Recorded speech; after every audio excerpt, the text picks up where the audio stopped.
Our Tomb Guard, both variants extremely good in patch 6.3.1. Tomb Guard are better. You always want more, you never have enough, and they are powerful replacements for your skeleton warriors and spearmen. We'll go into how they differ and how they give you far better results in similar roles.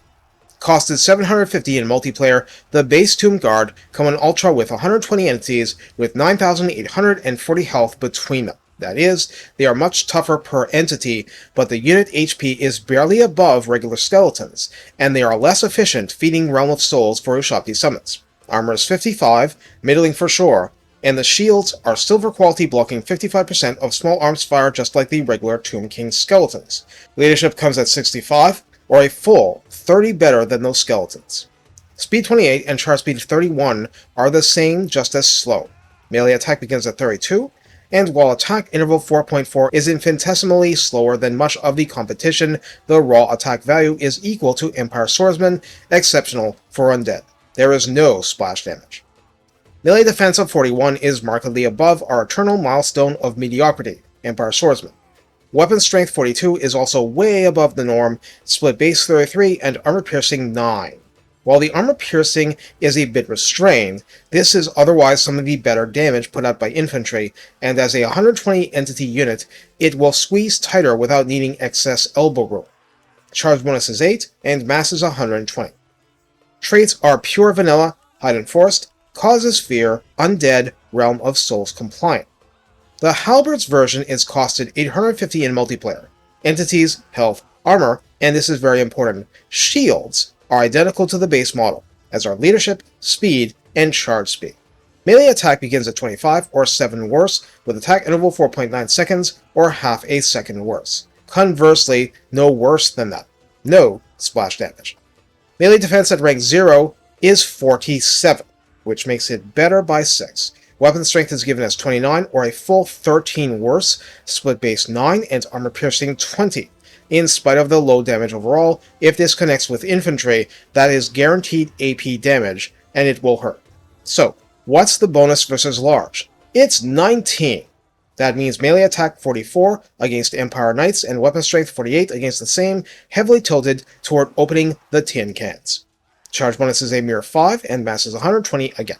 The traits are the same except for the expected charge defense versus large and charge reflection.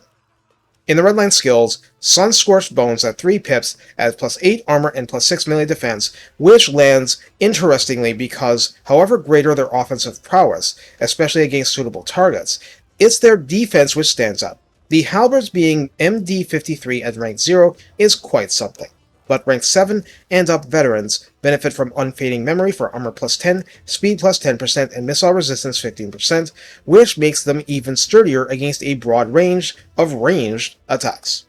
In the tech tree, the Tomb Guard can benefit from the Herald of Rasatra providing Death Blow, plus 20% weapon strength when under 20% health. For both units in the 4th Dynasty, Pride in Service grants them plus 5 melee attack and melee defense, so potentially melee defense 58 at rank 0.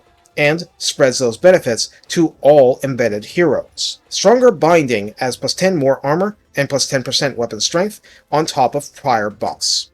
Patronage of the 4th Dynasty provides plus 2 capacity for both variants. Moreover, with the Patronage researched, a tier 3 infantry building that would otherwise provide regular Tomb Guard times 2 and Halberds times 1 will provide Halberds times 2.